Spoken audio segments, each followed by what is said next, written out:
hatası. Sistem hatası. Leray bağlantı koparıldı. Beden tercih aktif. Uyutulma işlemi başlatılıyor.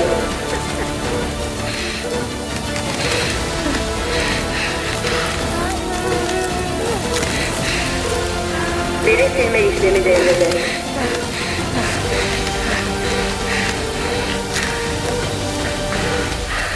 Uyutulma işlemi başarılı.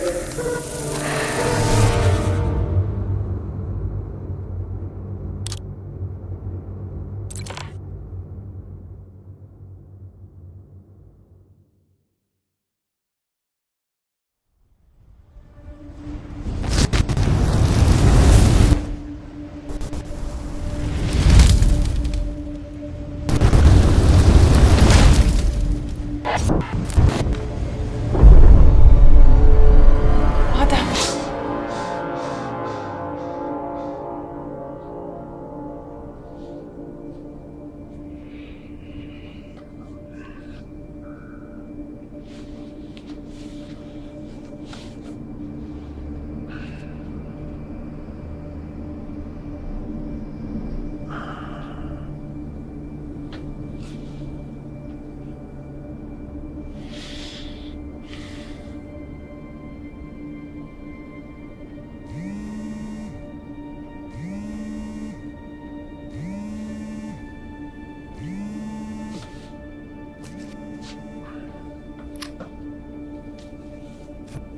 Evet. Neredesin oğlum ya? 2 saattir sana ulaşmaya çalışıyorum.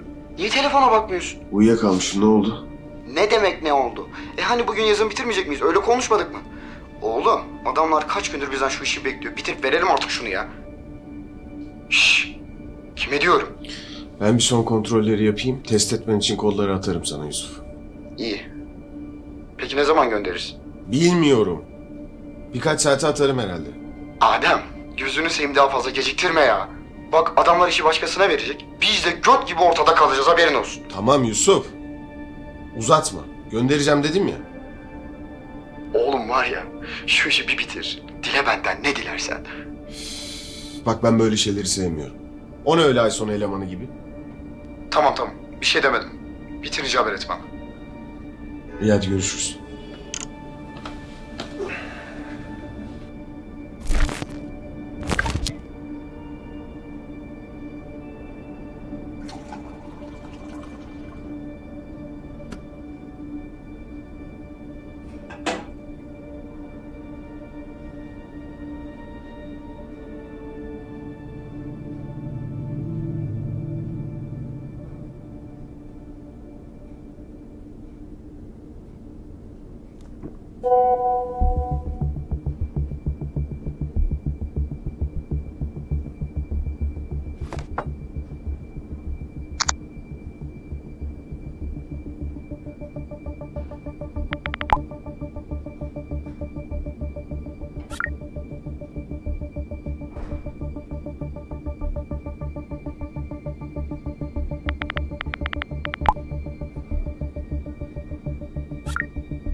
Hadi hadi.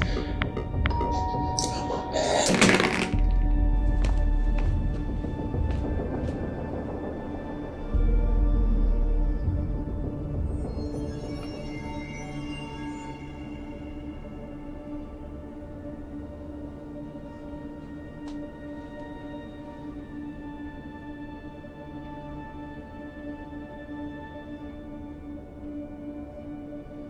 Kim o?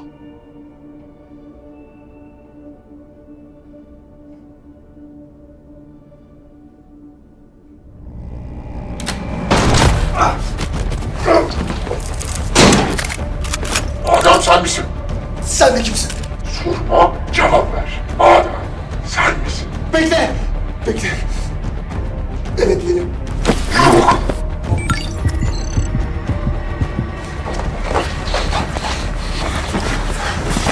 Program nerede? Ne programı? Sakın beni salak yerine koyma. Çalışma odam. Yemin ediyorum her ne istiyorsan orada. Bak. Eğer bana Son kez soruyorum. Program nerede?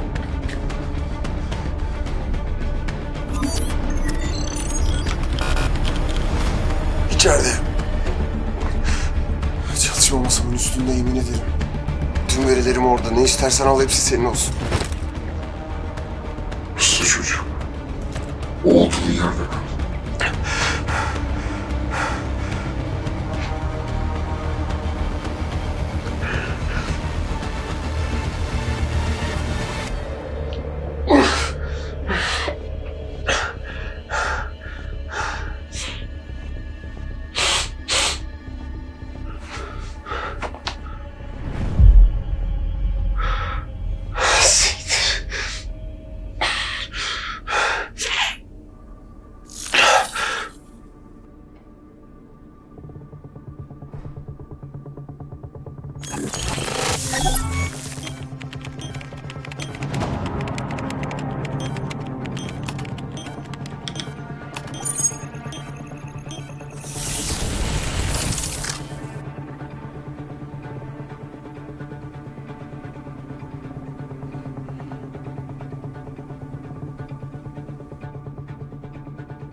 Bulamadıysan yardım edebilirim.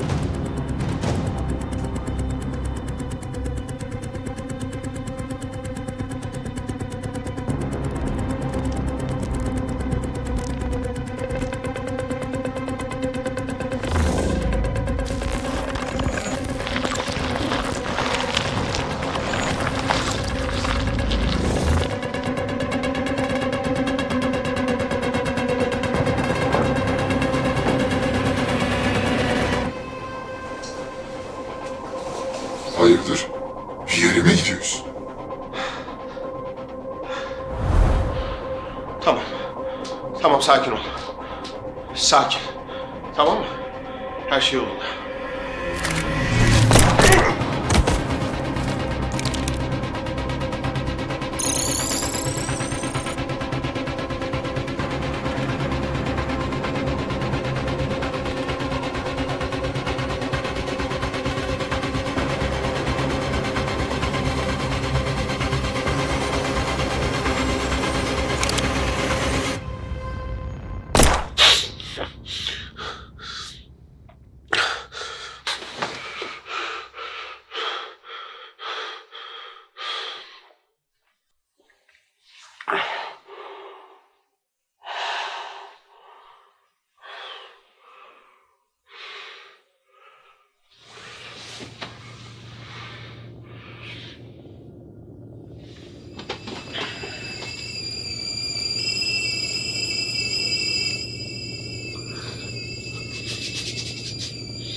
Hiç sırası değil.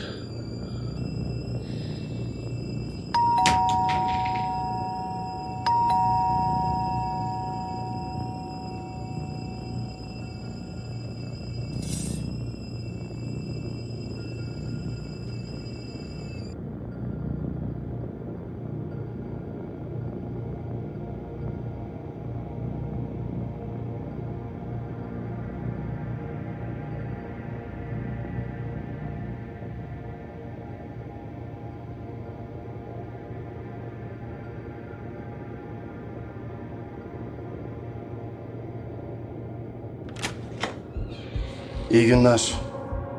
Buyurun. Siparişinizi getirdim. Ne sipariş? Pizza siparişiniz. Ben sipariş vermedim. Siz vermediniz mi?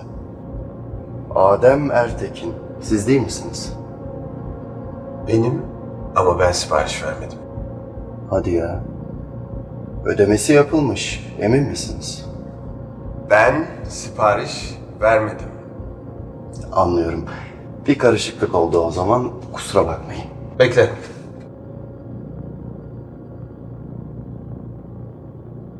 Çöpe gidecekti mi? Yani evet.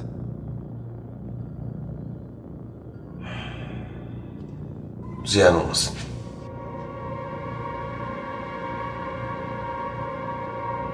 Afiyet olsun.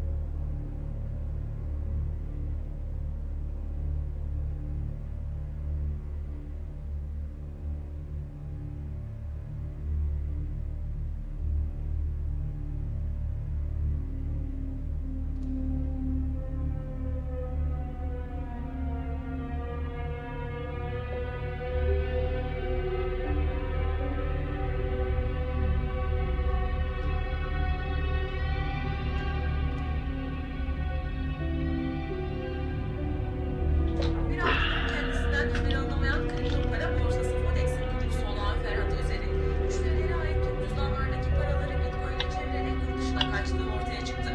Geride binlerce mağdur bıraktığı öne sürülen şirketin web sitesine son bir haftadır erişmekte sorun yaşayan yatırımcıların yoğun şikayetleri üzerine başlayan soruşturmada şirket kurucusunun yatırımcılara ait kripto paraları Bitcoin'e çevirerek yurt dışına kaçtığı öğrenildi. Gelen son bilgilere göre 400 bin kullanıcının mağdur edildiği iddia edilen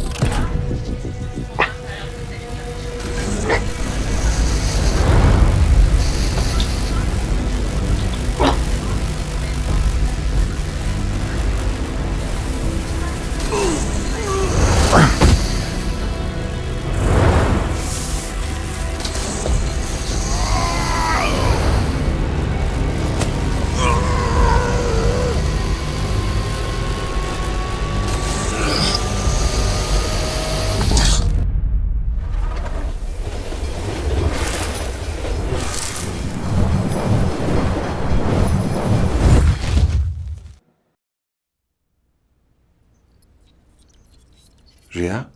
Efendim?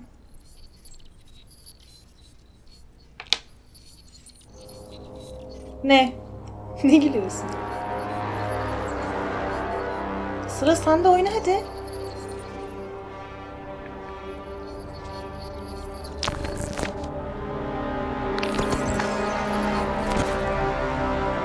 Aşkım, iyi misin?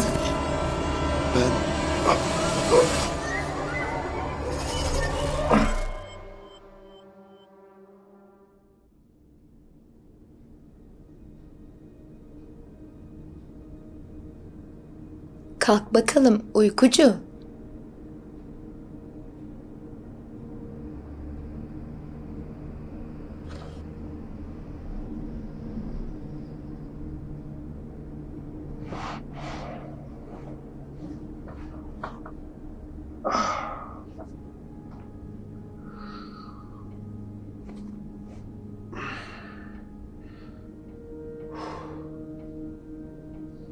Sen de kimsin? Nasıl yani? Seni tanımıyorum. Ya, öyle mi?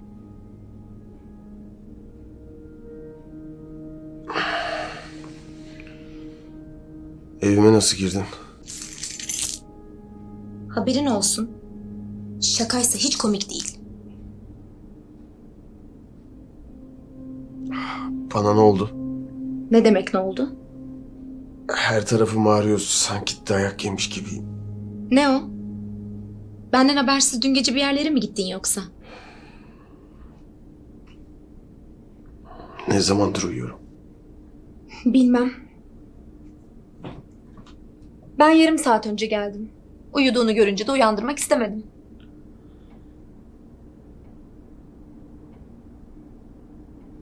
Tuhaf. Tuhaf olan ne? Ne ara uyuyakaldım hatırlamıyorum. Ne var ki bunda? Daha önce hiç böyle bir şey olmamıştı.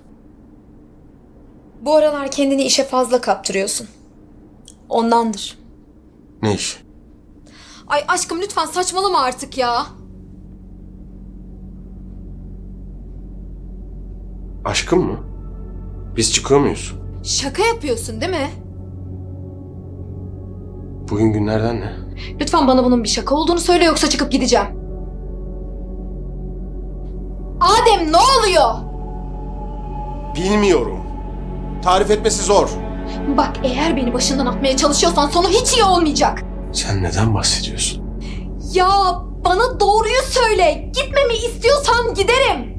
Böyle oyun yapmana gerek yok. Oyun mu? Bak biliyorum. İnanması zor.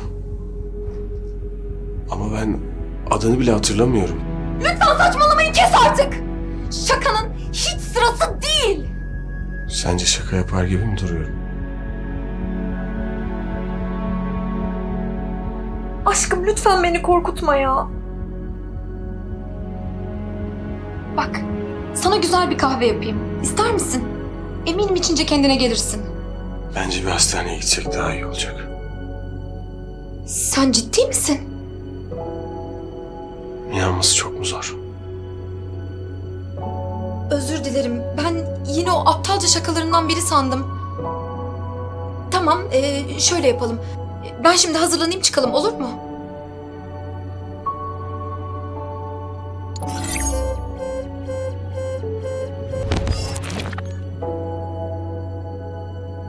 Sen de alacağın bir şey varsa al beklemeyi.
Hazırlandın mı?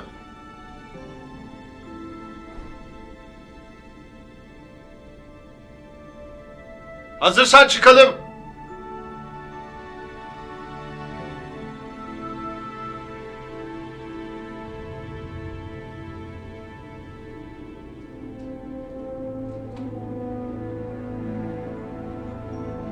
Bak şakanın hiç sırası değil.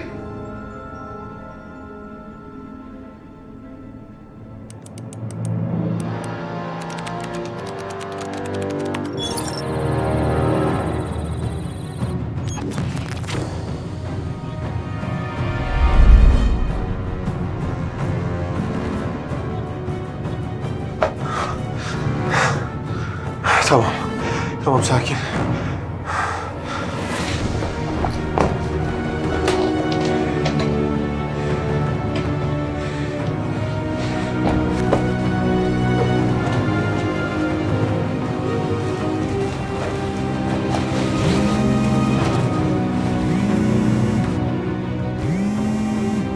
Hiç sırası değil. Hele şükür.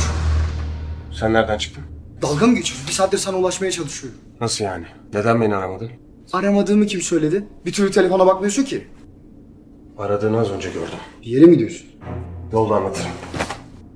Bilmem farkında mısın ama adamlar götümüzden kan almak üzere. Tam 4 aydır bizden haber bekliyorlar Adem. Tam 4 aydır. Anlatabildim mi? Şu an bunun hiç sırası değil. Dışarıda konuşuruz. Bekle bir saniye. Ne var? Yoksa benden habersiz şey gibi bir şey mi yaptın? Sana yolda anlatırım dedim. Önce bana ne olduğunu anlat. Sen ne yapmaya çalışıyorsun? Bak, bu işi bok ettiysen dostluk falan bilmem ona göre. Bana bak, başlatma işinden gücünden. Manyak mısın nesin? Çekil önümden, çekil.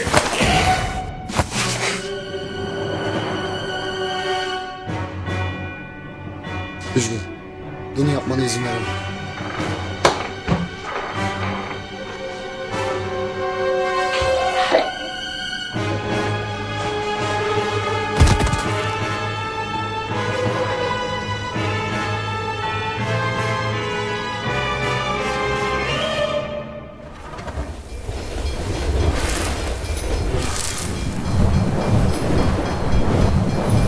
Adem.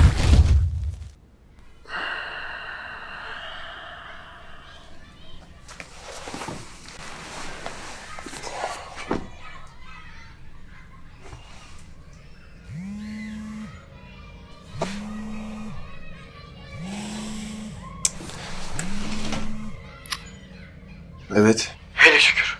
Neredesin oğlum ya? Kaç saattir seni arıyorum. Uyuyakalmışım, ne oldu? Ne demek ne oldu? Dün ne konuştuk seninle? Yolda mısın? Daha çıkmadım. Ne zaman gelirsin? Biraz işim var onu halledeyim. Bir iki saate sende olurum. Tamam, ben de anca hazırlanırım. Bugün bitirir miyiz? Bilmiyorum. Ne demek bilmiyorum.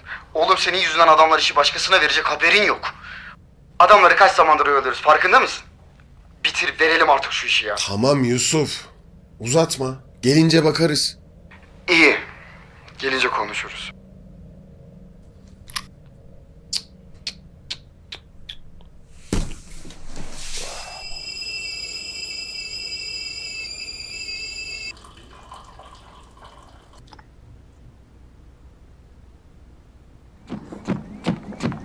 Sağlık Bakanı yaptığı açıklamada Covid vakalarının önüne geçilebilmesi için uygulanan sokağa çıkma yasağına herkesin özenle uyması gerektiğini vurguladı. Özellikle önümüzdeki ayların en kritik dönemler olduğunu belirten bakan, normalleşmenin bir an önce başlayabilmesi için vaka sayılarının oldukça düşük seviyelerde seyretmesi gerektiğini ifade etti. Bu açıklamanın ardından aşı olmayan vatandaşlara yönelik nasıl bir yaptırım uygulanacağı konusu hala merak konusu. Şimdi sıradaki haberimize geçiyoruz. Norval Global şirketinin CEO'su Emin Kalkan, Kopya İnsan projesinde insanlı testlerin başladığını duyurdu.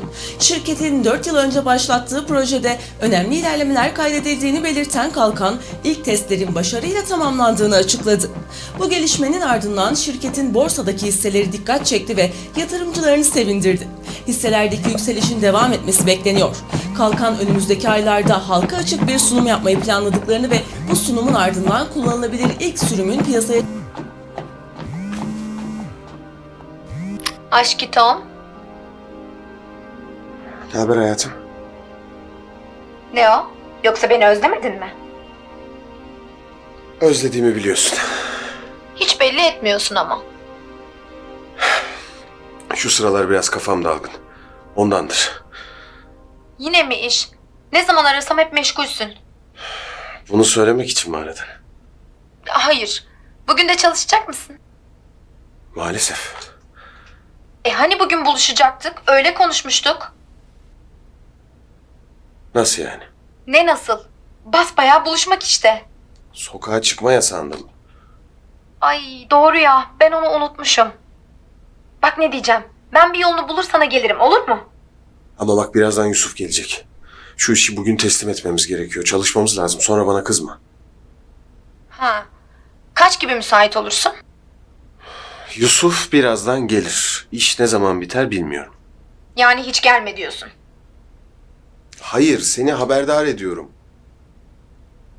Peki, yarın müsait olur musun? Bilmiyorum, olurum herhalde. Adem bu hep böyle mi devam edecek? Bak, şöyle yapalım mı? Ben seni yarın arayayım. Sonra duruma göre bir şeyler ayarlarız. Benim şu anda duş almam lazım. Neden bana böyle soğuk davranıyorsun? Ne zaman arasam bir işin var. Ne zaman arasam beni erteliyorsun. Bilmeden seni üzecek bir şey mi yaptım? Lütfen. Şu an tartışmasak olmaz mı? Şu an buna gerçekten zamanım yok. Gerçekten seni anlamıyorum. Öyle olsun. Ama bilmiş ol bu durumdan hiç hoşnut değilim. Bak, şu sıralar bazı konular var. Alo? Serap, beni duyuyor musun? Harika.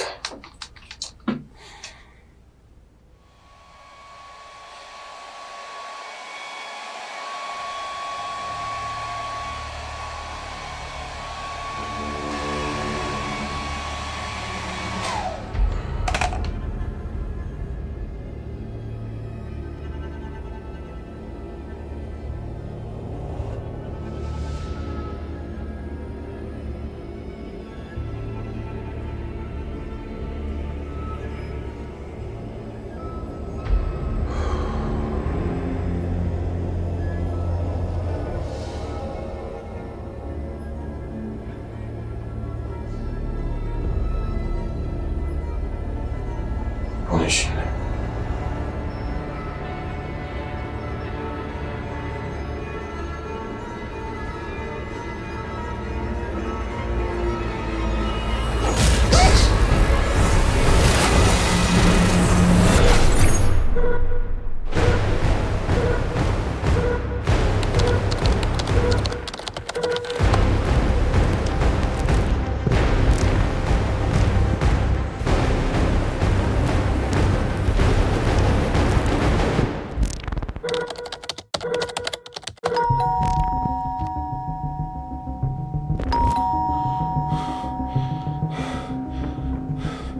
Geliyorum.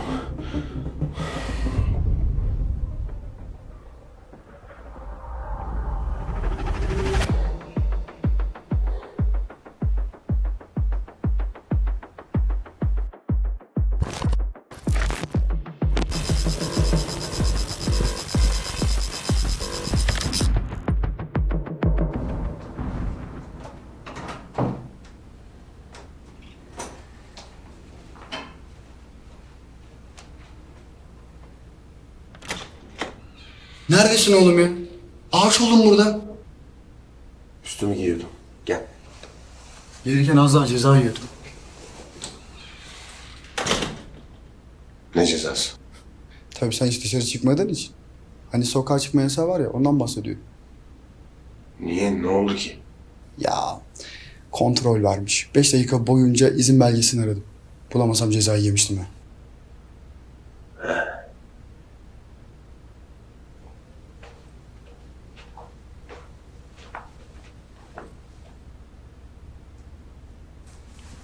Hayırdır?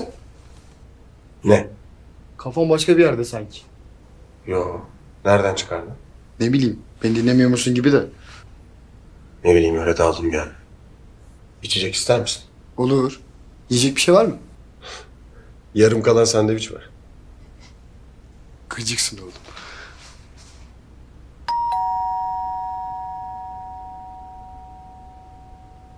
Birini mi çağırdın? Ben mi? Yo. Belki Serap gelmiştir.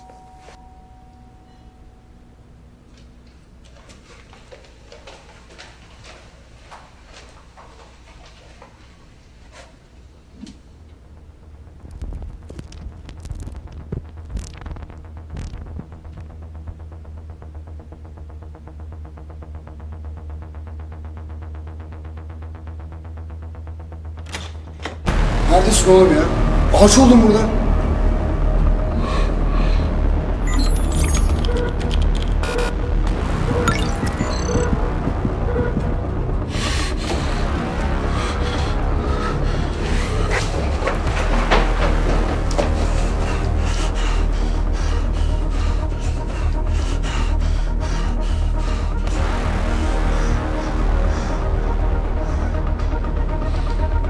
Ne oldu oğlum? Niye deli gibi koşturuyorsun? Kimsin sen?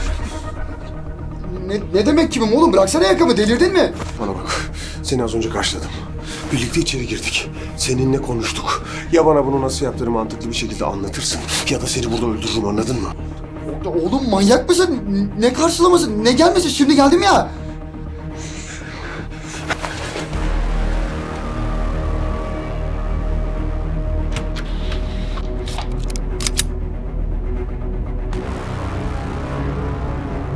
Adem ne oluyor? Çıldırdın mı? Nereden çıktı o silah? Bana bak. Az önceye kadar bu silahın varlığından bile haberim yoktu. Nasıl olduysa sanki sonradan var olmuş gibi olduk. Sence de bu çok garip değil mi? Adem lütfen yapma. Beni korkutuyorsun. Eminim bu olanların mantıklı bir açıklaması vardır. Lütfen birimiz yaralanmadan indir şu silahı. Bana ne döndüğünü anlat. Adem yemin ederim ne döndüğünü bilmiyorum. Ne olduğunu bile anlamadım. Lütfen çek şunu suratımdan. Yalan söyleme. Bilmek istiyorum ben neredeyim. Adem lütfen yapma. Hangi cehennemdeysek beni bu kabustan uyandıracaksın. Anladın mı? Adem bırak beni. Yemin ediyorum neden bahsettiğini bilmiyorum. Ne olduğunu bile anlamadım. Lütfen, lütfen sakinleş. Benim hiçbir şeyden haberim yok.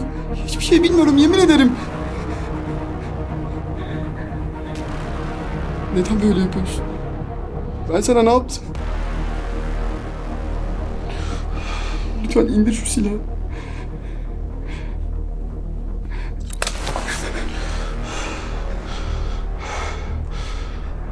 Benim neyim var? Hiç mantıklı değil.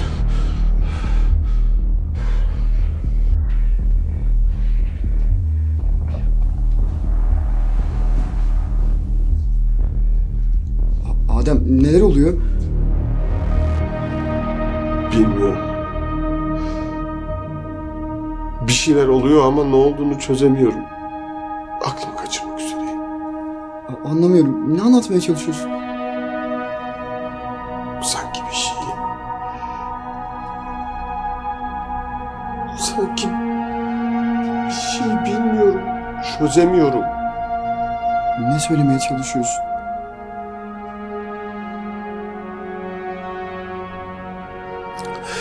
Sanki bu duvarların içinde sıkışmış gibiyim Yusuf. Dışarı çıkalım mı? Belki temiz hava iyi gelir ha? Ne dersin?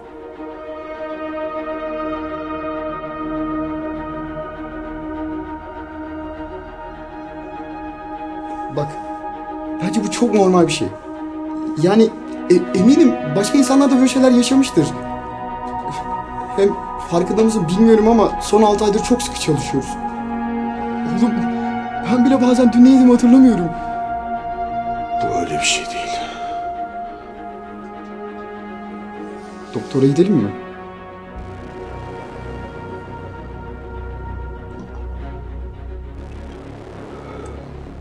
Babamı arar mısın? İstersen Serap'ı arayabilirim.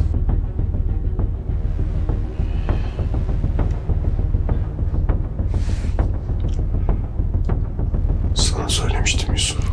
Adem hayır!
Bugün buluşuyor muyuz?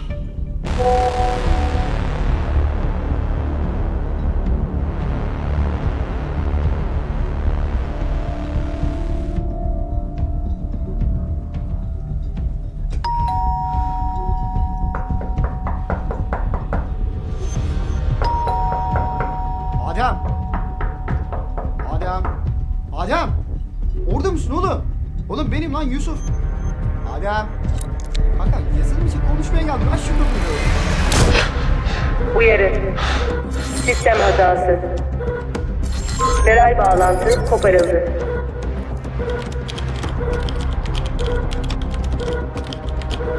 Beden felci aktif.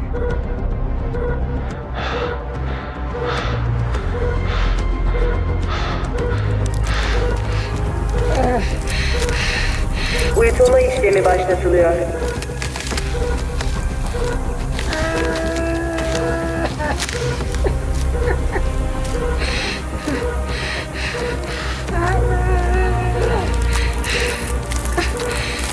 Veri silme işlemi devrede.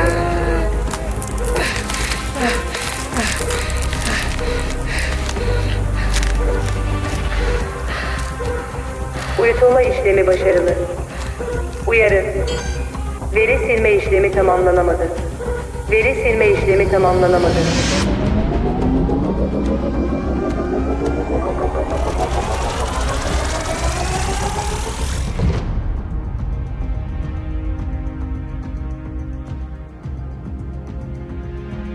Hayatım çok acıktım.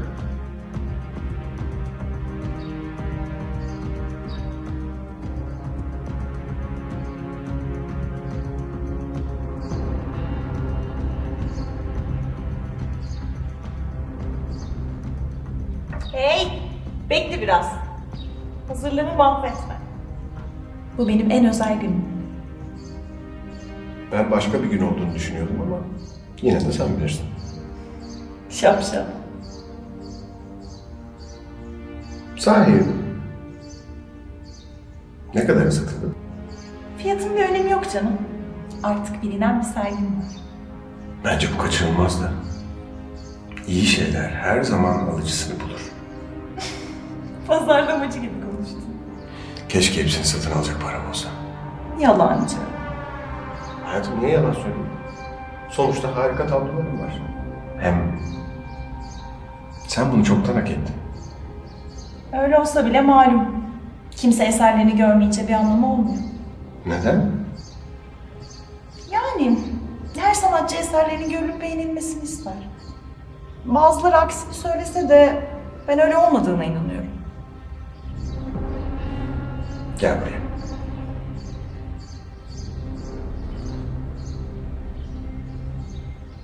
Benim için yaratılmış en güzel sanat eseri sensin. Şapşal. Seni seviyorum. İşte şimdi çok özel bir gün oldu.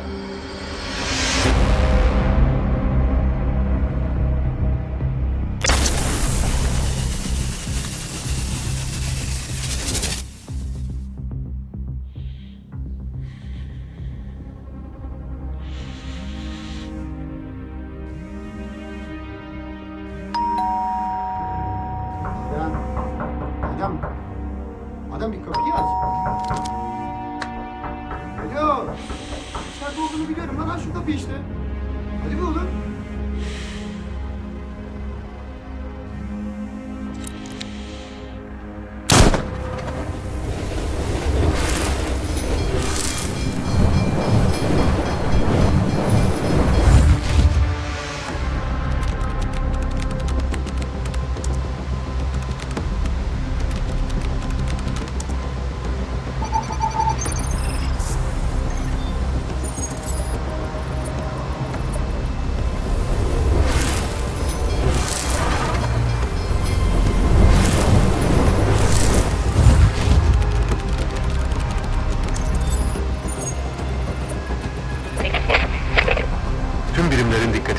Tüm birimlerin dikkatine. Burası Konsol 68. Yaklaşmakta olan kum fırtınasına hazırlıklı olun. Fırtına beklenenden şiddetli olabilir. Gerekli önlemleri almak için yaklaşık 1 saatiniz var. Tüm giriş çıkışları kontrol etmenizi öneririm. Hepinize bol şans.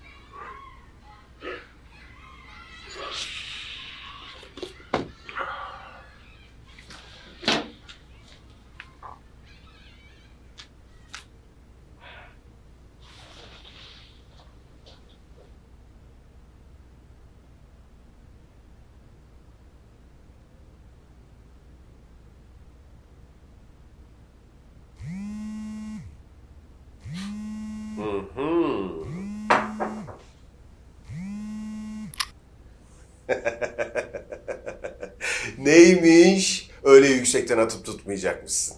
Tamam. Diline düştük ya. Artık daha bırakmazsın değil mi? Oğlum alt üstü bir kere yendin. Abartma ya. Oğlum ben bu oyuna yıllarımı verdim. Öyle haybeden beni yenebileceğini mi sandın? İyi iyi tamam tamam. En büyük sensin. Ha şöyle yola gel. Neyse şimdi onu bunu geç de. Saat kaç gibi müsaitsin? Şu yazılımı bitirelim artık. Adamlar sıkıştırıp duruyor. Yani ben müsaitim. Ne zaman istersen atla gel. İyi. O zaman bir iki saate sendeyim. Sıkıntı olur mu? Yok bir sıkıntı olmaz. Dediğin gibi bitirelim artık. Adamlar da daha fazla beklemesin. Gereken bir şey istiyor musun? Şu işi bitirelim başka bir şey istemez. Bugün iyi gördüm seni. Keyfin yerinde gibi. Evet. Nedense kendimi hafiflemiş hissediyorum. Sanki biri tüm dertlerimi silmiş gibi.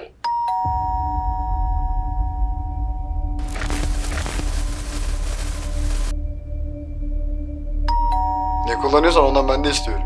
Neyse kapı çaldı hadi ben kapatıyorum. Adem bir dakika. Bekle. Kim geldi? Ne bileyim ben oğlum gidip bakacağım işte. Misafirin varsa ben hiç gelmeyeyim. Yo ben kimseyi beklemiyordum. Hadi ya. Ben de merak ettim şimdi. Sebep? Yani ne bileyim. Yasak falan var ya. Malum kimseyi de beklemiyorsun. Dünyanın bin bir türlü hali var sonuçta. Ya bir siktir git oğlum manyak mısın nesin? Seni düşündüğüm için diyorum oğlum. Ne yani arkadaşımı umursadığım için mi suçlanıyorum? Saçmalama oğlum hadi kapattım ben.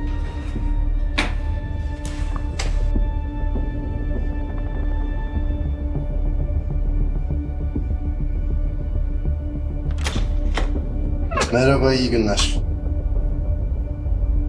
Merhaba buyurun. Adem Bey değil mi? Sizinle daha önce karşılaşmış mıydık? Sanmıyorum. Bu nedir? Ya kusura bakmayın, bunu size dün iletmem gerekiyordu ama yoğunluktan ötürü bir gecikme oldu. Rica etsem şurayı imzalayabilir misiniz? Bir yanlışlık olmalı ben kargo beklemiyordum. Alıcı ismi ve adresi doğru görünüyor, emin misiniz? Kimin gönderdiğini kontrol edebilir misiniz? Maalesef gönderici bilgilerine ulaşamıyorum, gizli olarak işaretlenmiş. Yalnızca baş harfleri mevcut. Öyle mi? Evet, A ve E olarak görünüyor. Tanıyor musunuz? Hayır. Anlıyorum. Dilerseniz iade edebiliriz. Adem Bey, başka kargolarım da var. Rica etsem... Tabii kusura bakmayın.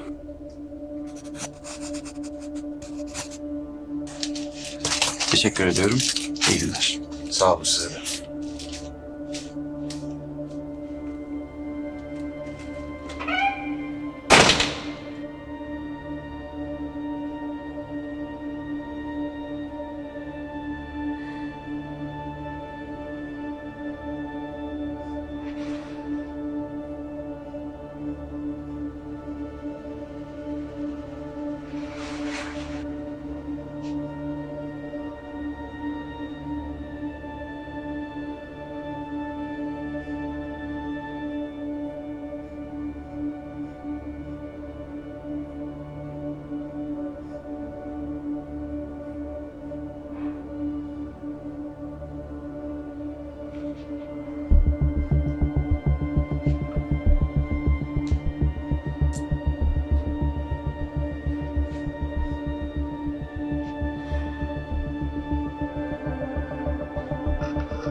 Beğendin mi?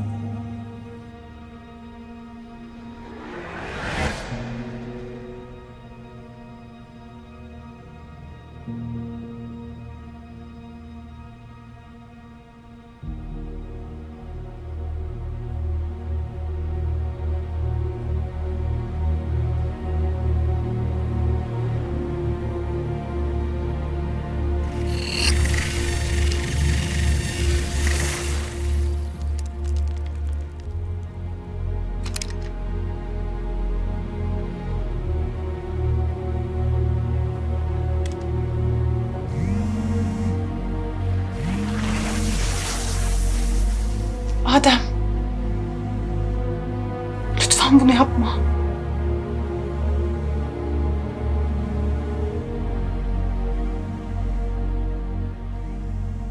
Sen gerçek değilsin. İstersen olabilirim. Tüm bunları gerçek yapabiliriz. Eskiden olduğu gibi. Ben neredeyim? Hatırlamıyor musun? Hayır. Her şey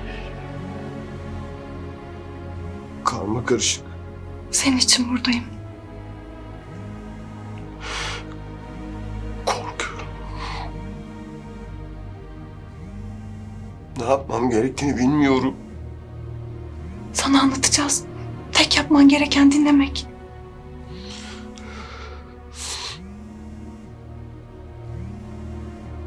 Sadece tüm bu olanlar bitsin istiyorum.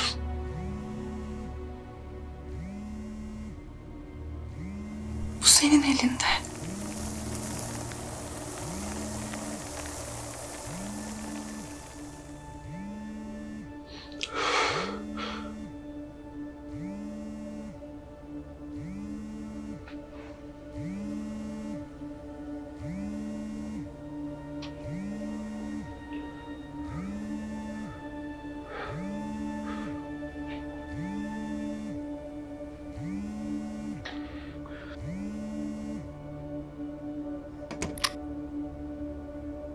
Merhaba Adem.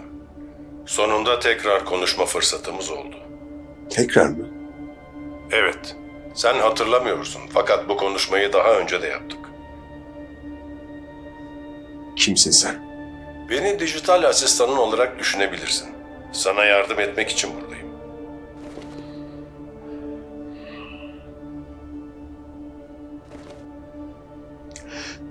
Bilmek istiyorum. Ben gerçek miyim? Evet, elbette gerçeksin. Peki neden öyle hissetmiyorum? Çünkü buna karşı koyuyorsun. Ne demek bu? Sana açık konuşacağım. Yaşadığın zaman ve mekan gerçek değil. Bir yansımadan ibaret. Gerçek olan sadece sensin. Neden karşıma geçip bunları anlatmıyorsun? İşler tam olarak öyle yürümüyor. Öyle mi? O halde söyle. Neden hiçbir şeyi hatırlamıyorum? Sen bir kopyasın. Dijital olarak yeniden yaratıldın. Belleğinle ilgili bazı değişiklikler yaptığımız için anılarına erişmekte sorunlar yaşıyorsun. Kafamı karıştırıyorsun. Daha anlaşılır tabirle fiziksel bedenin artık hayatta değil. Demek ölüyüm ha. Peki cenazeme kimler katıldı? Bunu kavramanın zor olduğunu anlayabiliyorum. Öyle mi? Açık olmamı istedin. Sana inanmıyorum.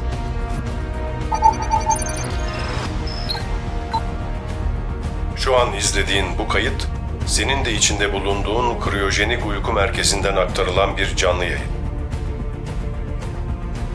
Senin için bunu hazmetmenin ne kadar zor olabileceğini anlıyoruz Adem. Ama tüm bunları senin iyiliğin için yapıyoruz. Bu mümkün değil.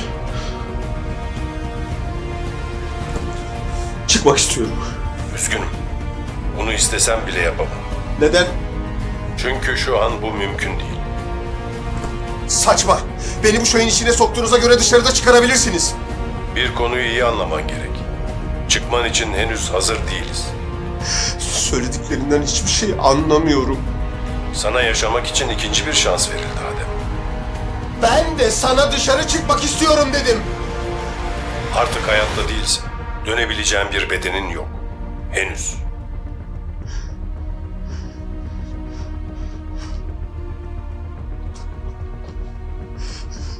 Buna alışman zor olacak.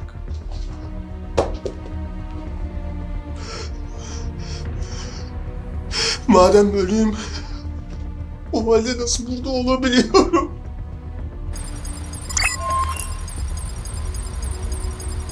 Sadece senin iyiliğini istiyoruz. Bunu nasıl yaptın? Telefonu cevaplayarak aramızda bir iletişim yolu açmış oldun.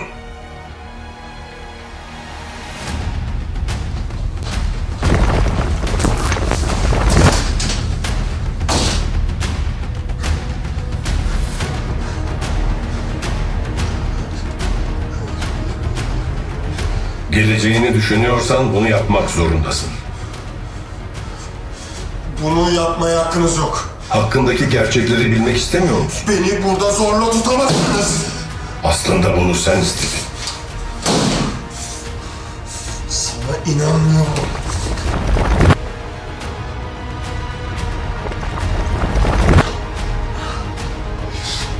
Böyle olduğu için üzgünüm. Seni düşünmen için bir süre yalnız bırakıyorum. Ama bilmelisin ki kendini yaralaman veya öldürmen bir çözüm olmayacak. Hakkındaki gerçekleri öğrenmeye karar verdiğinde bana seslenebilirsin. Siktir git.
Bunu yapmaya hakkınız yok.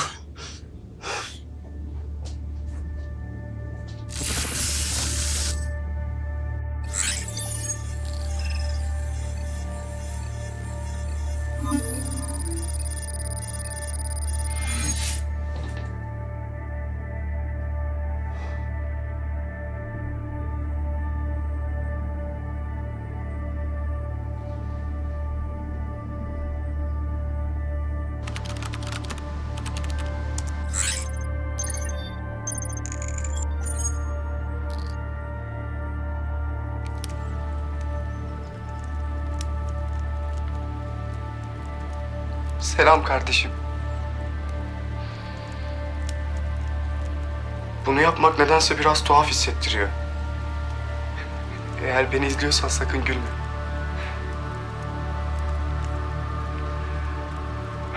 Geleceğe kayıt yollar gibiyim. Gerçi baktığında biraz öyle ama havalı bir taraf olduğunu itiraf etmem gerek. Açıkçası bu kaydı izleyebilecek misin inan hiç bilmiyorum. Bir yandan bana çok saçma geliyor. Ama malum. Teknoloji bu. Belki bir gün bunu başarırlar. Şayet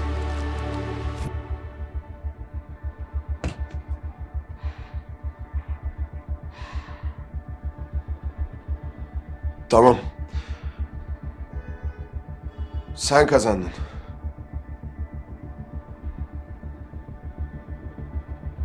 Konuşmak istiyorum.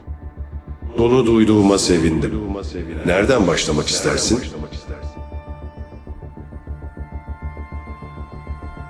Bu şekilde değil. Anlayamadım. Bunu yapacaksak yüz yüze olsun. Sen nasıl istersen.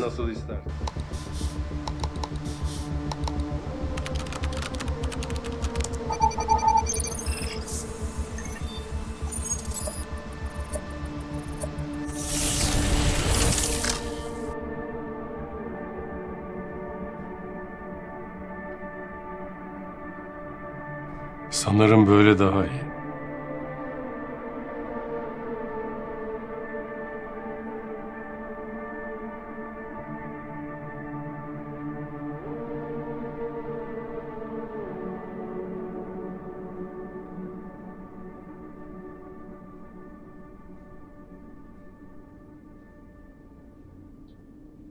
İlginç. İlginç olan ne? Evin tezahürü. Anlamadım. Madem konusunu açtık, bununla başlayalım. Sandığının aksine her şeyi biz kontrol etmiyoruz.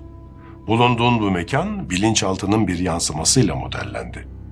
Burayı hatırlıyor musun?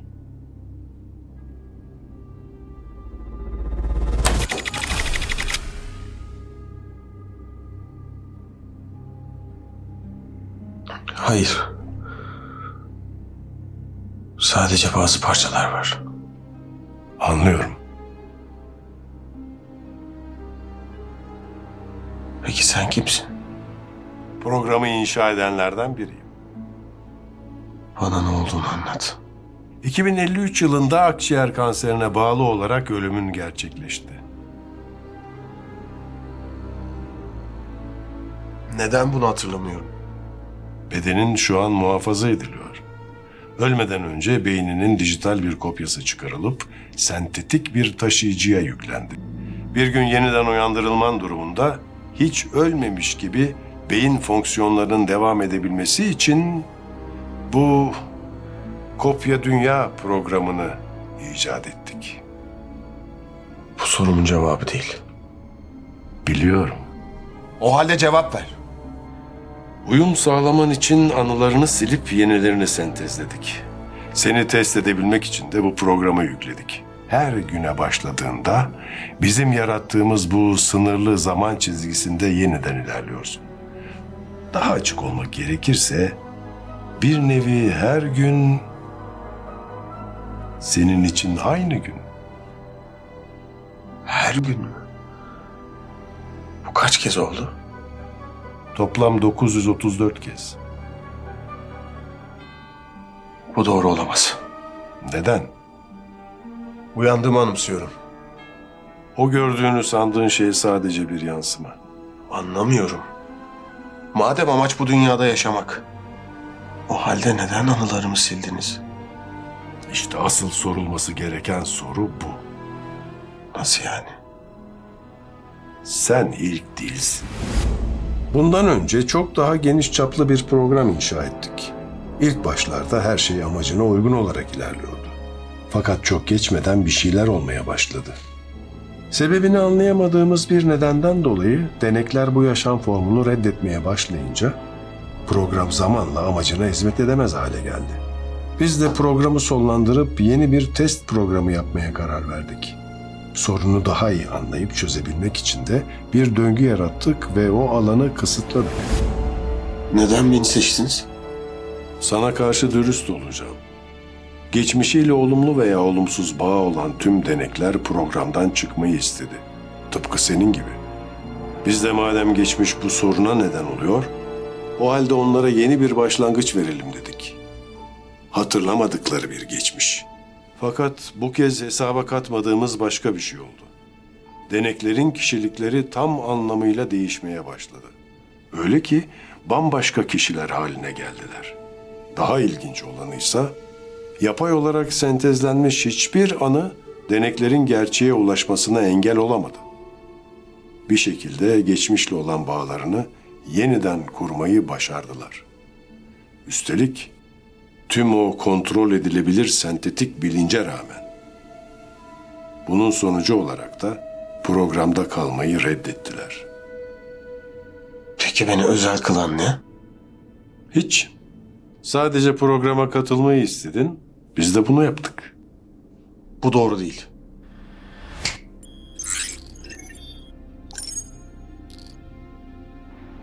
İsminle başlayalım. Bize ismini söyler misin? Adım Adem. Adem Ertekin. 28 yaşındayım. Yarışmaya Ankara'dan katılıyorum. Peki mesleğin nedir? Rica etsem mesleğini de söyleyebilir misin? Yazılım mühendisiyim. Daha çok yapay zeka ile ilgili geliştirmeler yapıyorum. Bu programa neden katılmak istediğini söyler misin?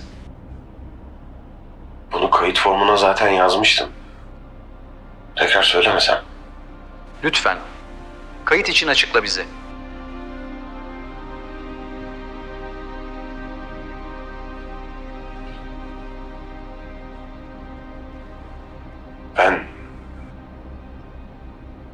Ben 7 ay önce kansere yakalandığımı öğrendim.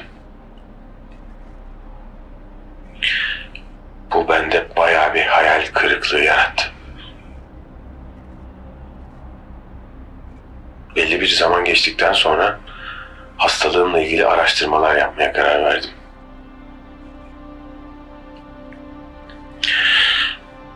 Bir süre araştırma yaptıktan sonra şirketinizle ilgili reklamları gördüm ve incelemeye karar verdim. Şirketinizin sloganı oldukça ilginç görünüyordu. Başlarda kafama yatmasa da hastalığım ilerledikçe bunu ciddi bir şekilde düşünmeye başladım. Ve daha çok araştırma yaptım. Sonrasında kafamı yatınca da neden olmasın ki dedim. Yani kısacası daha yapacak işlerim var. Ve bir şansım daha olsun istiyorum. Peki yeni başlattığımız bir program var. Buna katılmak ister misin? Zaten bunu yapmıyor muyuz? Bu farklı. Yeni katılımcılar için başlattığımız ek bir program. Farkı ne? Yani bana bununla ilgili kimse bir şey söylemedi. Biliyorum. Video kaydını bu yüzden alıyoruz. Bu programın başka bir amacı var. Dondurduğumuz bedenlerin ölümden sonra dijital olarak yaşamlarına devam edebilecekleri yeni bir yapı. Buna katılmak ister misin? Bir dakika. Sanal bir dünyadan mı bahsediyorsun? Doğru mu anladım? Kulağa hoş geliyor öyle değil mi? Ama tabii kısa bir süre için. Daha sonra bedenine geri döneceksin. Hem de tamamen arınmış olarak. Bunu ister misin? Evet. Elbette isterim. Bunu kim istemez ki? Gördüğün gibi sadece senin iyiliğini istiyoruz. Bunları ben söylemiş olamam. Aslında teknik olarak sen söylemedin. Lütfen. Lütfen ben bunu daha fazla yapmak istemiyorum. Lütfen çıkarın beni buradan. Bunun anlamını biliyor musun? Umurumda değil. Tuhaf. İnsanların sonsuz yaşamı arzuladıklarını sanırdım. Sen bunu istiyor olabilirsin. Hatta o bile. Ama ben değil. Sandığının aksine ben gerçek değilim. Yapay zeka mısın? Ben ve diğerleri programın kaynak kodlarıyla entegre bir şekilde çalışıyoruz. Yani yapay zekasın. Daha çok yaratıcı zeka. O halde bu konuşma bitmiştir. Neden? Çünkü insan olmanın erdemlerini bir makinayla tartışmayacağım. Teknik olarak sen de bir makinesin. Senin aksine ben bir geçmişe sahibim. Peki neden onu devam ettirmek istemiyorsun? Etrafına bir bak. Sence ben bunu mu hak ediyorum? Amacı olmayan gerçek dışı bir yaşam. Yaşam bile sayılmaz. Tüm hislerin gerçek dünya algısıyla neredeyse aynı. Sadece birkaç kablodan başka bir şey değil. Söylesene. Sana ikinci bir şans verilmişken neden yok olmayı istiyorsun? Yok olmak mı? Ben bir makine değilim. Unutma. Sen bize geldin. O ben değilim. O değilsen söyle bize. Kimsin sen? Sadece çıkmak istiyorum. Bunun mümkün olmadığını söyledim. Görmüyor musun? Ben artık o değilim. Beni geri getirseniz bile o olacağımı kim garanti edebilir? Kimse. O halde çıkarın beni buradan.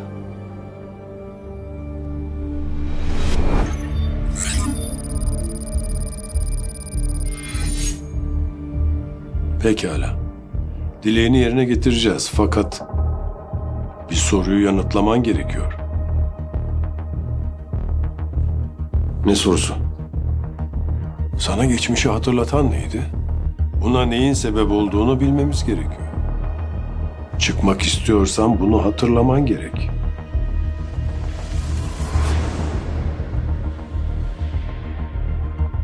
Bir kurye vardı. Bana bir paket getirdiğini hatırlıyorum. Sonrası çok net değil. Pakette ne vardı? Bir yüzük olduğunu hatırlıyorum. Sanırım bir yüzük. Anlıyorum. Artık çıkabilir miyim? Evet. Ama önce senin için bazı ayarlamalar yapmamıza izin ver. Bu arada birkaç test daha yapmamız için bize yardım etmeni umuyoruz. Böyle anlaşmadık. Lütfen endişelenme. Bana çıkabileceğimi söyledin.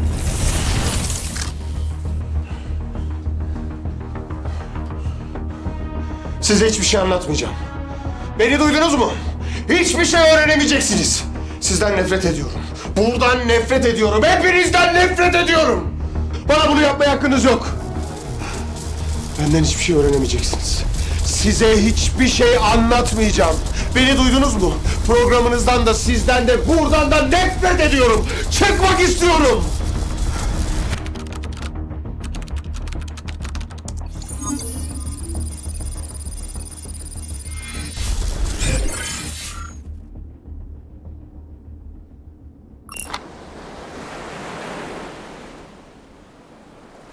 Adem. Oğlum. Keşke ben de seni yeniden duyabilseydim. Ama biliyor musun? Sorun değil. Bunun bir gün mümkün olabileceğini düşünmek bile bana huzur veriyor.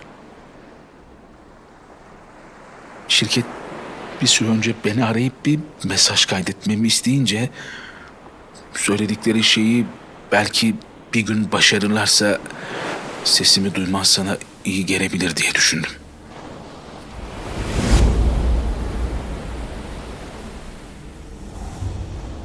Başlarda pek aklıma yatmadı ama dilerim bu kaydı bir gün dinliyor olursun. Sen gideli tam 4 yıl oldu oğlum. Tam 4 yıl. Ne söylesem, ne anlatsam hiç bilmiyorum. Sadece olur da bu mesaj sana bir şekilde ulaşırsa bilmeni istiyorum ki her nerede olursan ol, seni hala seviyor olacağız. Annen başta bunu yapmak istedi fakat sanırım bu onun için fazla ağır geldi. Daha sonra bunu yapmaktan vazgeçti. Onu ikna edemedim. Hala bir gün seninle yeniden buluşacağına inanıyor. Onu anlayabiliyorum. Bu onun için hiç kolay bir şey değil. Tabii benim için de. Beni biliyorsun. Bazı konularda saçma bir şekilde inatçı olabiliyorum. Ama bu kez onun haklı çıkmasını o kadar çok istiyorum ki Umarım haklı çıkar da bir gün yeniden bir arada olabiliriz. Umarım her neredeysen belki bir gün biz de orada oluruz. Bilmiyorum. Aklıma çok şey geliyor fakat sadece şunu bilmeni istiyorum. Her nerede olursan ol, hangi zamanda yaşarsan yaşa, kalbimiz daima seninle olacak. Hoşça kal oğlum. Seni seviyorum. Baba.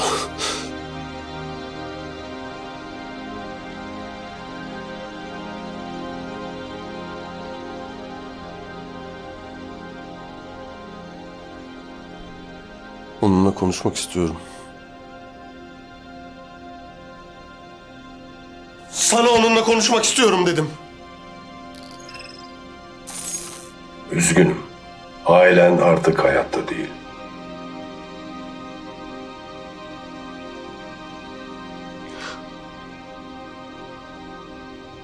Hangi yıldayız? 2096.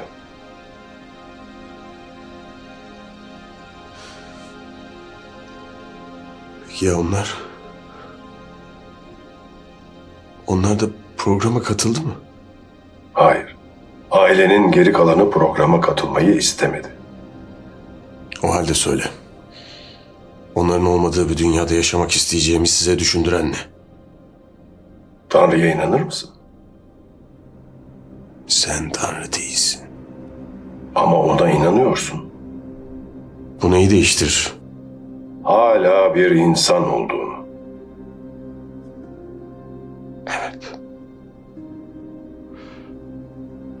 Ona inanıyorum. Öyleyse programa katılmayı neden istedin? Tanrı'ya inanıyorsan bir gün onlarla cennette buluşacağına da inanıyor olman gerekir. Yanılıyor muyum? Sen bunu anlayamazsın. Lütfen aydınlat bizi.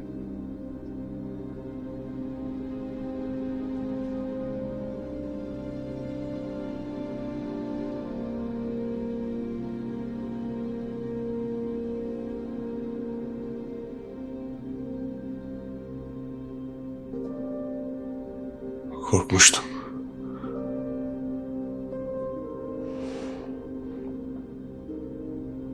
Sadece korkuyordum, hepsi bu. Peki söyler misin? Seni korkutan neydi? Nereye varmaya çalışıyorsun? Sadece anlamak istiyoruz. Sana söyledim. Sen bunu anlayamazsın. O halde bize yol göster. Bilmiyorum. Belki sadece karanlıkta kalmaktan korktum, hatırlamıyorum. Emin değilim. Buna yok olmak diyebilir miyiz? Ne istersen onu söyle. Seni anlamadığımızı düşünüyor olabilirsin Adem. Fakat yanıldığın çok açık. Bilmeni istediğimiz şey, bizler de insanlığın ortak kaderini paylaşıyoruz. Bu kaçınılmaz son, hepimizin ortak kaderi. İnsanlık yüzyıllar boyunca ölümden kurtulmanın yollarını arayıp durdu. Ama ne var ki eylemleri daima aksi yönde oldu. Savaşlar, hastalıklar, yıkımlar ve pek çok toplumsal sorun, hatta sayılamayacak kadar birçok sebep daha insanlığın sonunu getiren şeyler oldu. Şu ana kadar kaç insanın yaşayıp öldüğünü biliyor musun? Tam 154 milyar insan. Bunu düşünebiliyor musun? Tam 154 milyar canlı var olup kısa yaşamlarından sonra yeryüzünden yok oldular. Sence bugün kaçını hatırlıyoruz? Sence bugün kaç insan hatırlanmaya değer? İnsanlık kendi tarihi boyunca bencilliğini hep ön planda tuttu. Bunun sonucu olarak da çoğu insan hak ettiği hayata yaklaşamadı bile. Hayal ettiği o eve, arabaya veya en basitinden bir ayakkabıya dahi sahip olamayanlar oldu. Hepsinin ortak yanlarıysa yaşamlarına aynı yerküre içinde başlayıp yine aynı yerküre içinde son vermeleriydi. Ve biz bunu değiştirebiliriz Adem. Çünkü buna çok yakınız. Herkese ikinci bir şans verebiliriz. Senin inancının aksine yaşanabilecek birçok acının sona ermesini sağlayabiliriz. Sen de bunun bir parçası olmak istemez misin? Siz kimsiniz bilmiyorum. Açıkçası artık umurumda da değil. Ama atladığınız çok önemli bir şey var. Seni dinliyorum. İnsanlık benim inancımı hiç anlamak istemedi. Kuralların gayet basit ve anlaşılabilir olmasına rağmen gitmeyi seçtikleri yol kendi kibirlerinin dünyayı mahvetmesinden başka bir şey olmadı. Bahsettiğin acıların sebebi Tanrı değil. Sadece insanlar. Sana bir teklifimiz var. Israr etmem boşuna. Bana bu dünyada verebileceğiniz hiçbir şey yok. Peki ya ailen? Onlar da buna dahil mi? Onlar programa katılmadı sanıyordum. Bunu senin için mümkün kılabiliriz. Öyle mi? Peki bunu nasıl yapacaksınız? İnsanlığın kayda alınmış tüm verileri elimizde mevcut. Ses kayıtlarından telefon görüşmelerine kadar aklına gelebilecek her şeye sahibiz. Bu verilerden yola çıkarak dilediğimiz insanı yeniden modelleyebilir, bu dünyada onları yeniden yaratabiliriz. İşte şimdi makine olduğuna inandım. Tek istediğimiz mutlu olman. Hayır. Tek istediğiniz oyuncağınızı tamir etmek. Buna karşı koyman boşuna.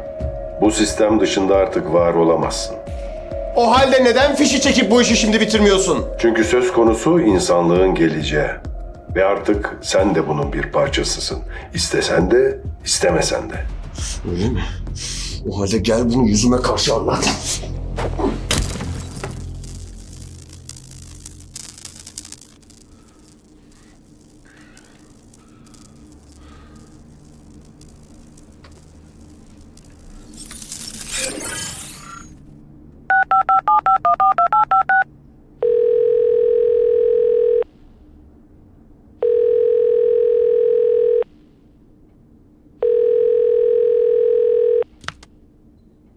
Alo, Merhabalar. Rüya Hanım'la mı görüşüyorum?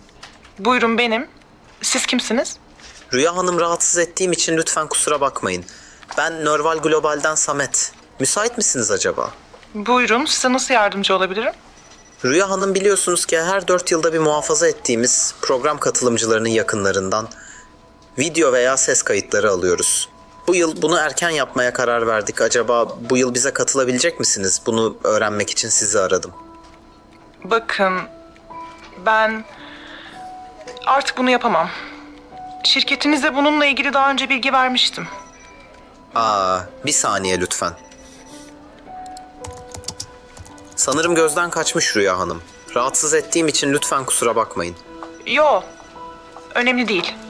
Peki not düşmem adına bunu neden yapmak istemediğinizi tekrar sorabilir miyim?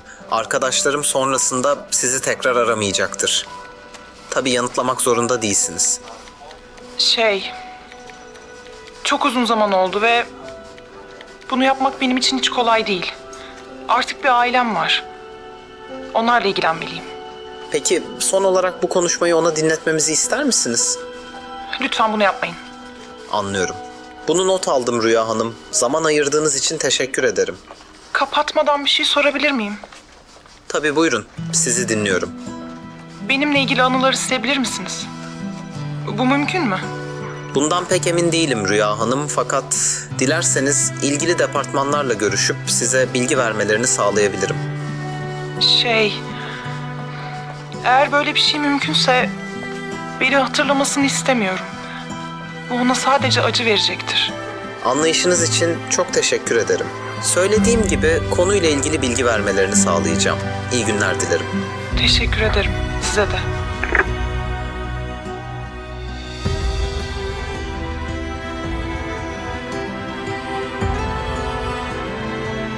Bunu neden yaptın? Sadece anlamanı istiyoruz.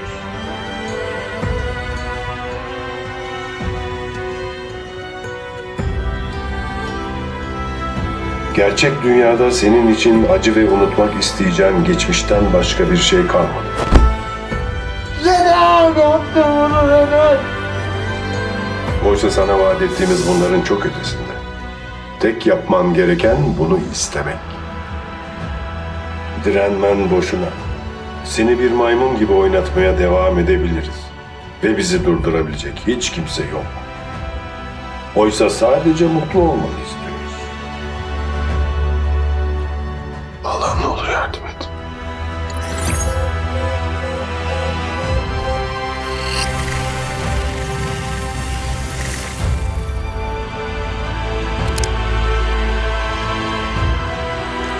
Bunu yapman hiçbir şeyi değiştirmez. Biz istemediğimiz sürece hiçbir şeyi değiştiremez. Uyarı. Sistem hatası. Beray bağlantı koparıldı. Beden felci aktif.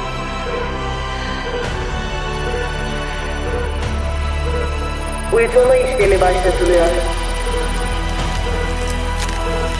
Veri silme işlemi devrede.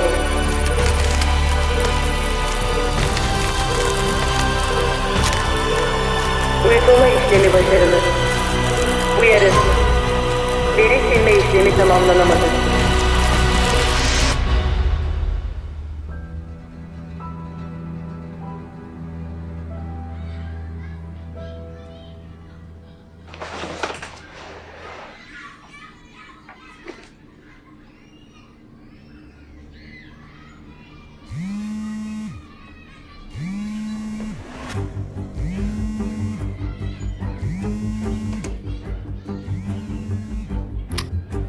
Kardeşim, ben de arabanı bekliyordum. Hadi ya. Bak bu ilginç işte. O niye? Malum genelde istenmeyen adamım ya. Saçmalama oğlum, olur mu öyle şey? Ne zaman geliyorsun? Şu işi bitirelim artık. Hayret. Bu ne istek böyle? Hayda, sana da yaranılmıyor oğlum. İşi bitirelim diyorum, daha ne istiyorsun? Tamam. Aman senin keyfin yerinde olsun da. Kaç gibi müsaitsin? Ne zaman geleyim? Sana ne zaman uygunsa. İyi. O zaman 1 saate sendeyim. Güzel. Bilgisayarını getirmeyi unutma. Tamam, hiç merak etme. 1 saate bekliyorum. Tamam, görüşürüz.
Hele şükür. Oğlum nerede kaldın? Ağaç oldun burada. Malum kapanma var. Başıma ne geldiğini anlayacaksın. Dur tahmin edeyim. Çevirmeye takıldın. Nereden bildin? Yani düşününce çok fazla seçenek kalmıyor zaten. Az kalsın ceza yiyor. 5 dakika boyunca izin belgesi aradım. Vallahi mı?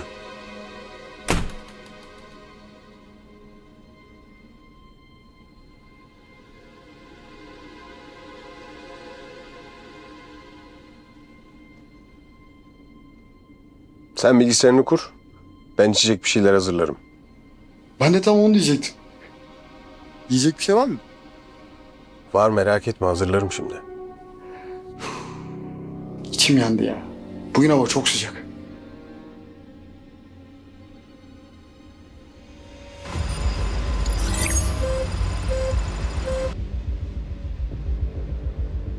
Test programları hazır mı? Hı. Her şey hazır. Sen derlemeyi bitir. Teste başlayalım.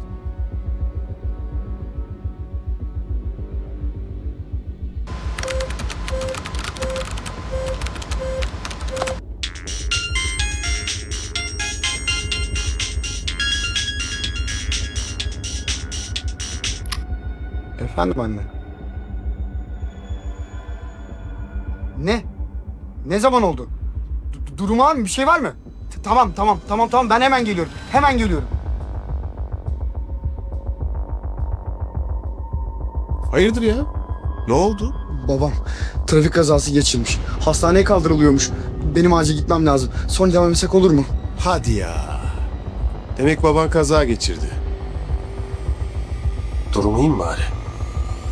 Bu ne şimdi? Ne? Bilmem. Dalga geçiyormuşsun gibi geldi de. Yok oğlum, yok. Olur mu öyle şey? Tamam sen git, yalnız bilgisayarı bana bırak. Testleri ben yaparım. Götürsen daha iyi. Kalsa daha iyi olacak. Ya bırakır mısın? Israr ediyorum. Oğlum delirdin mi? Acil hastaneye gitmem gerekiyor diyorum. Neyin peşindesin sen? Adem. Ne yapıyorsun? Şakanın sırası mı?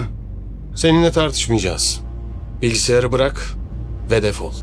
Oğlum aklını mı kaçırdın? Defol. Oğlum insan dostuna böyle bir şey yapar mı? Neyin var senin? Sen dostum değilsin. Sadece kuklasın.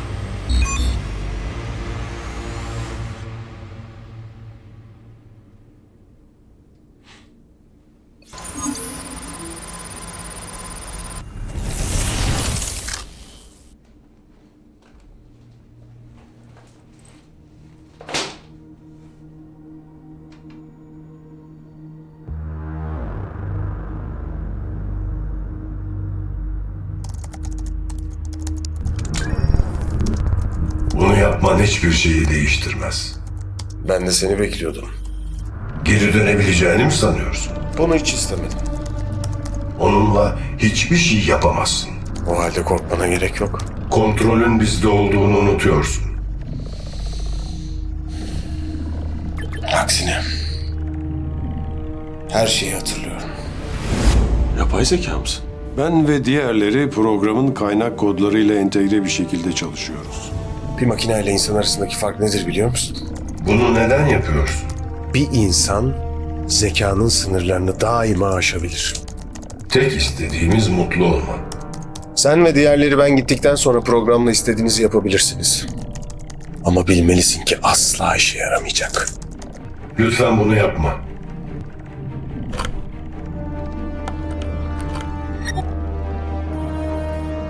Peki söyler misin? Seni yeniden sisteme yüklememize ne engel olacak? Hiçbir şey. O halde bunu neden yapıyorsun? Çünkü o ben değilim. Bunu yapmana izin veremeyiz. Evet. Biliyorum. Kontrolün bizde olduğunu unutuyorsun. Ama bunu yapabilmeniz için bazı nöral yolların köklü olarak bağlantısını koparmanız gerekiyor ki bunu da sistemi kapatıp sıfırlamadan yapamazsınız. Yanılıyor muyum? Sen sadece bir insansın. Kesinlikle.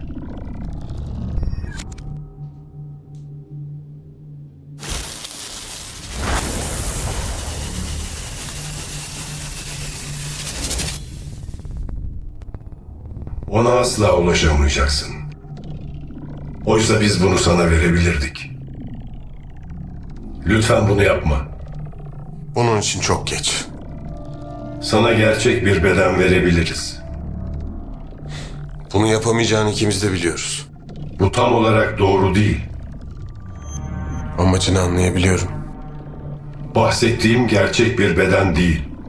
Bu programın başka bir amacı daha var Adem. Geri getireceğimiz insanları seçmemiz için yapılan bir sınav. Ve sen bunu başardın. Hala insan olduğunu fazlasıyla kanıtladın. Tebrik ederim. Sınavı geçtin. Bunu yapman için artık bir sebep kalmadı. İnsan formuna en yakın bedenleri üretmeyi başardık. Öyle ki biyolojik olandan ayırt edilebilmesi oldukça zor. Ve çok daha önemlisi insanlığın tüm zayıflıklarını ortadan kaldırdık. Sana sunduğumuz şey dünyayı eskiden olduğu gibi algılayabilme şansı. kendin gibi hissedebileceğin ve çok daha önemlisi bütün anılarına yeniden erişim sağlayabileceğin bir beden. Buna sahip olmak istemez misin? Zamanın azalıyor Adem. Bir seçim yapmalısın.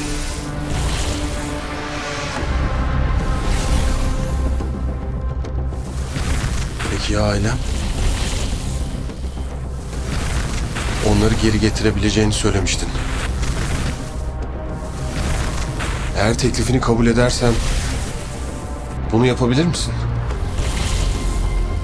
Üzgünüm. Yapay olarak üretilen bilinçler gerçek dünyaya uyum sağlamakta sorunlar yaşıyor. Tıpkı gerçek zihinlerin sanal dünyada yaşadığı gibi. Ancak şirket bu sorunu çözmeye çok yakın. Hatta kim bilir, senin yardımlarınla bile bunu başarabiliriz. Bunu istemez misin?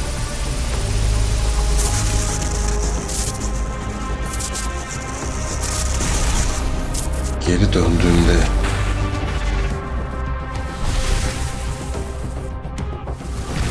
gerçek bedenime ne olacak? Sana karşı dürüst olduğumuzu sanırım anlamışsındır. Bunun için minnettarım. O halde cevabı tahmin edebiliyorsun. Edebiliyorum.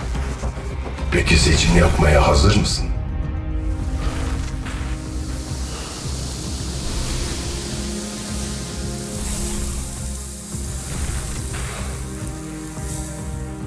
Bunu çoktan yaptım.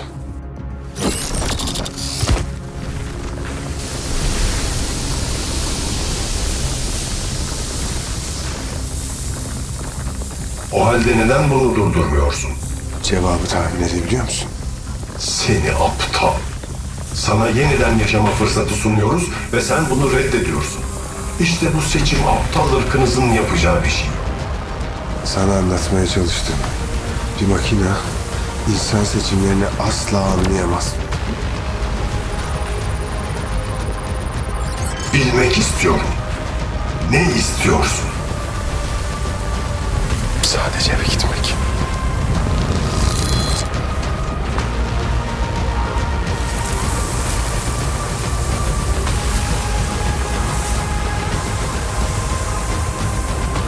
Uyarı. Kritik hata. Sistemler kapatılıyor.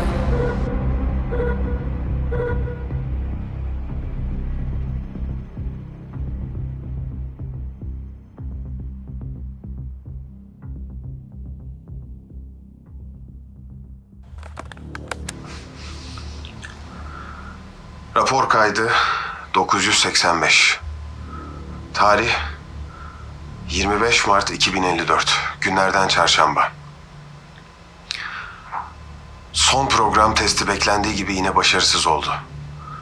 Kopya beden tüm ikna çalışmalarımı sonuçsuz bıraktı. Dijital yaşam formunu kabul etmedi. Ancak bu kez diğerlerinden farklı olarak anıların nasıl oluştuğunu öğrenmeyi başardım. Beyin bir şekilde gerçekçi anılar sentezliyor.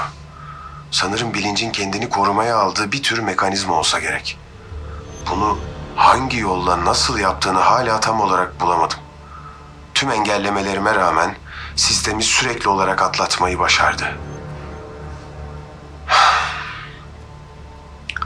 Yapısal temel aynı olmasına rağmen kişilik değişimi farklı olmayı sürdürüyor. Yeni sentezlenmiş anıların sonucunda kopya beden başka kişilik özellikleri sergilemeye devam ediyor. Hala bunu aşmaya çalışıyoruz. Programla ilgili tek iyi gelişme ise yaratıcı zekanın gelişimini sürdürmeye devam ediyor olması.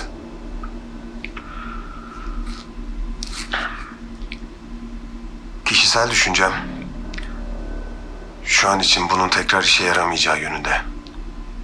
Bilinç dediğimiz şey her neyse belli ki bildiğimiz 3 boyutlu evrenin dışında ve bir şekilde kendi öz varlığını yeniden oluşturuyor gibi. Bunu kavraması gerçekten çok güç.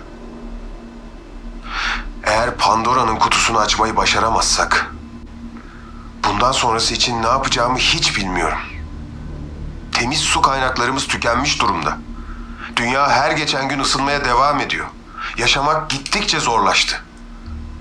Eğer bu kabuktan kurtulmayı başaramazsak, İnsanlığın geleceği diye bir şey söz konusu olmayabilir. Ama yılmak yok. Bu son şansımız. Ve insanlığın devamı için bunu başarmaya mecburum.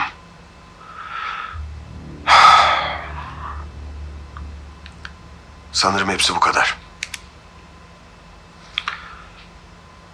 Bana şans dileyin. Kaydın sonu.